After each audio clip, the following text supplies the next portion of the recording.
So what is up, guys? Nick here, helping you to master your technology, and welcome to my Galaxy Note 9 detailed camera review. Now, we did this one last year on the Note 8. This year it was a little bit more of a complex camera, so I took about a month to create this project because I wanted to get a ton of photo samples and videos. And if you want to just skip over to that, you don't care about the specs, you don't care about the software, I'll leave a time code down below. You can just skip to that if you just want to see the fun stuff. But let's get into it right now. Okay, guys, so here on the rear, we have a dual 12 megapixel camera setup. The first one is a variable aperture camera that will change depending on the lighting conditions you're in. As you can see right there, I'm showing the example. This guy opens up and closes depending on if it's low light or it doesn't need that extra light. Now, this has a f1.5 to 2.4 variable aperture and 26 millimeters on the wide angle. Now, it's 1/2.55 inch sensor, so it's not a 1-inch sensor you're gonna find on like a point and shoot camera,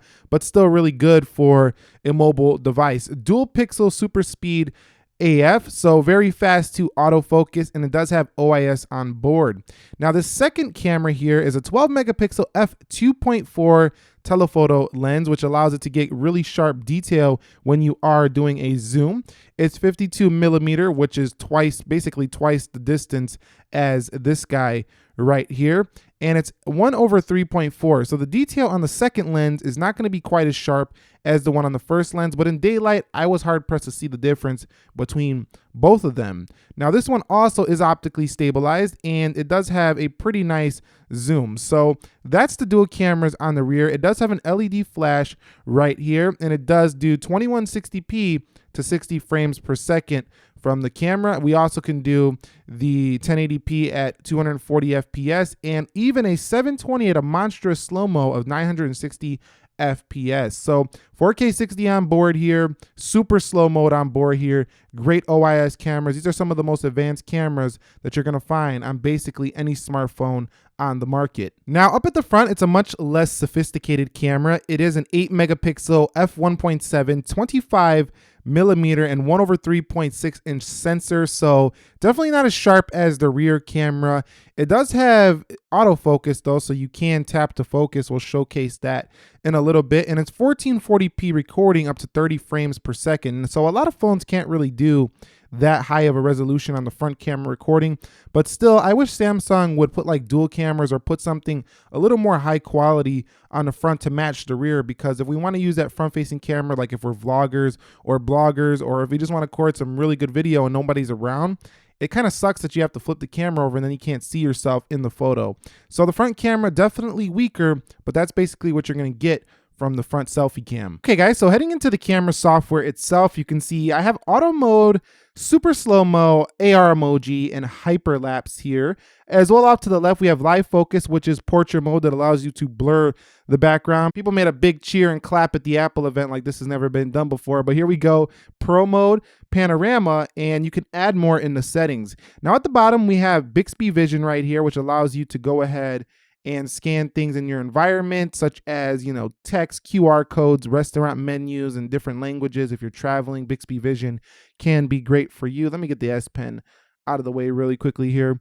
You do have settings right here, and you do have the full screen vision mode. I know a lot of people like to take photos in this mode. Samsung likes to market this mode for their, you know, Instagram page and stuff like that, but this mode actually gives you less quality photos. So I don't recommend shooting in that mode unless you just don't care about the sharpness of your photo. Now right here is the flash auto on and off, and you have your filters here. There's plenty to go through here, such as cream, deep, nostalgic. There's tons here, and then you can add some more here from the store. Now going back, you do have the ability to flip to the front facing camera real simply, just like so, and then you could just take a photo like this. You can go ahead and hold down to burst, and it bursts very fast, and you could just click this guy to start recording. You can also pause in recording and stop recording like so. Now you can zoom with this slider right here, or you can just simply pinch the zoom, which I think is a little bit more intuitive than other ways. And you do have that super speed dual pixel AF. So if I swipe like that, that also goes to selfie. So super speed dual pixel AF right here. Very fast to focus on pretty much everything. Pro mode, we have plenty more going on here, such as your ISO settings, you have your aperture settings, and right here you have more filters. If you want to go a manual or autofocus, you can do that like so. We do have the white balance mode, and at the bottom, we do have the exposure mode right here. So there's plenty of stuff going on here. You do have this guy right here as well. So center weight focusing and meter matrix. So there's tons of going on here if you're into that professional style photography. Over here, panoramic mode, just tap and just start moving like you would. It's pretty an intuitive camera here. And then you have your super slow mode right here. Now you have to get it within that square, but that's pretty tricky to do. But if you can get it, it can produce some stunning super slow-mo shots. And then you have the AR emoji, which allows you to create your own emojis and different sticker packs, depending on how creative you want to get. So you can have some fun with this camera as well. Some people might think it's creepy to create that. And hyperlapse is essentially Samsung's version of time lapse. You can also take a photo like most cameras with the volume rocker up. And if we go into settings, wow, tons of settings. We're gonna go through these quickly. Picture sizes, you can go up from 4:3, the 12 megapixel, all the way down to the 1:1, 4.7 megapixel ratio and size. So pretty good stuff there. You can save in RAW and JPEG. Video size formats, we go all the way up to 4K 60, but you can only shoot up to 5 or 10 minutes in this 4K 60 here. But you do have full HD. You have high efficiency video, so you shouldn't have no problems if you have a Mac and you want to use things like Final Cut Pro, because it does use the HEVC format to get a little bit faster rendering. And if we go out of here, we do have Scene Optimizer mode, which allows you to take photos and it'll detect things in the environment. So it'll like try to find what's going on. And if it's a pencil or something, it'll try to figure that out. Sometimes it doesn't work, but when it does, it kind of saturates the photos a little bit, so keep that in mind. Then the front camera gives you picture sizes all the way up to 8 megapixels, and you can go down from there. Video sizes up to QHD resolution. A timer, HDR, you can save pictures, show your palm to take a picture. Edit camera modes here. You have flaw detection, which is for people who want to get all those smudges out of the way. You can turn on the grid lines if you'd like to get a little bit more professional there. You have location tags. You can review your pictures. Quick launch. You can change it to the SD card, which by the way supports up to 512 gigabytes. And you have voice control by saying things like smile, cheese, floating camera button. You can hold the camera to take a burst shot. You can change this up as well. You can create a GIF or take a picture. And then you could set different things for the volume keys like record video, zoom, and system volume if you would like. And then if you happen to mess something up and you just want it back to default, you can just click reset settings. Now, if you edit camera modes, you can add things to the camera that weren't there before. Like the regular slow motion is not out of the box. So you click this right here. And now if we go back to the camera UI, slide all the way over, you see here we have our regular slow motion if you're not trying to get that super slow motion. So that is basically it when it comes to everything you need to know about the camera software and the hardware. I took tons of photos with this camera, videos, pretty much everything I could think of. Sit back, enjoy. This is gonna be fun. And let me know what you think about the Galaxy Note 9 camera after seeing all of these samples. This is the last time I'll talk to you, so thumbs up if you enjoyed it and subscribe if you haven't already. I will catch you all in the next episode. Thank you very much for watching. Enjoy.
Alright guys, so here's some front-facing video from the Samsung Galaxy Note 9. I'm going to walk a little bit here so you can kind of see how it does shift the sunlight just a little bit, and you can kind of judge it for yourself, the width of the angle as well as the audio quality. Let me run a little bit here so you can kind of see how it does.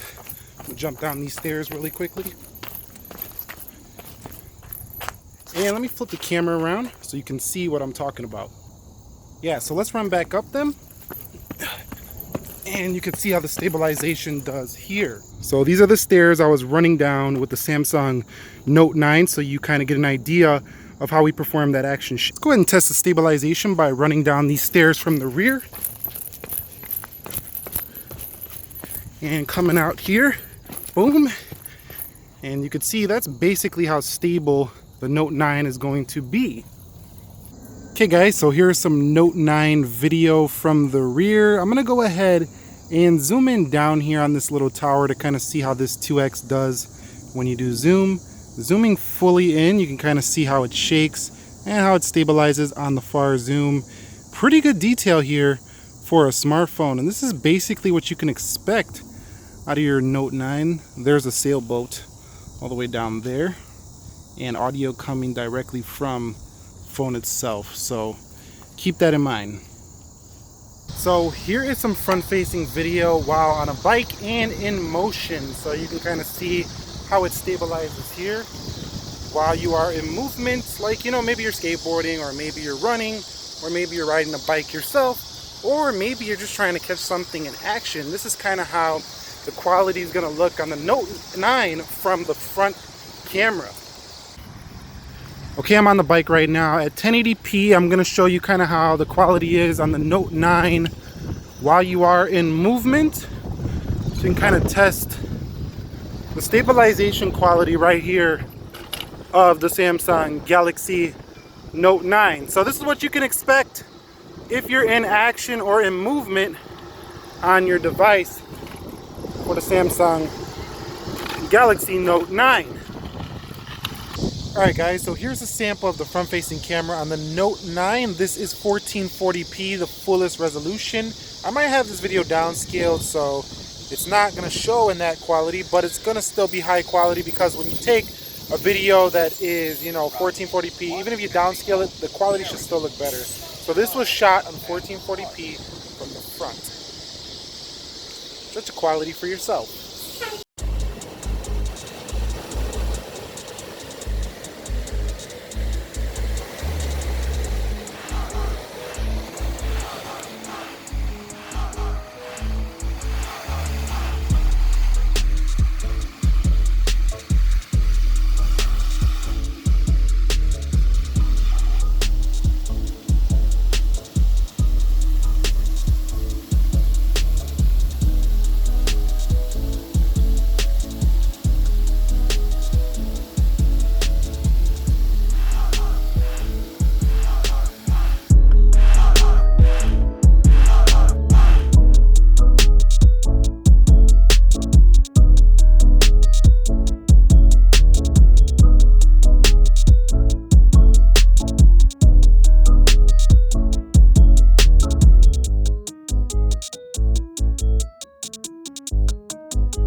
Okay guys, so here's some test footage of the Samsung Galaxy Note 9 at nighttime. You can kind of see how it does with the clouds up there and some of the text, and we have a bicycle coming here and some cars.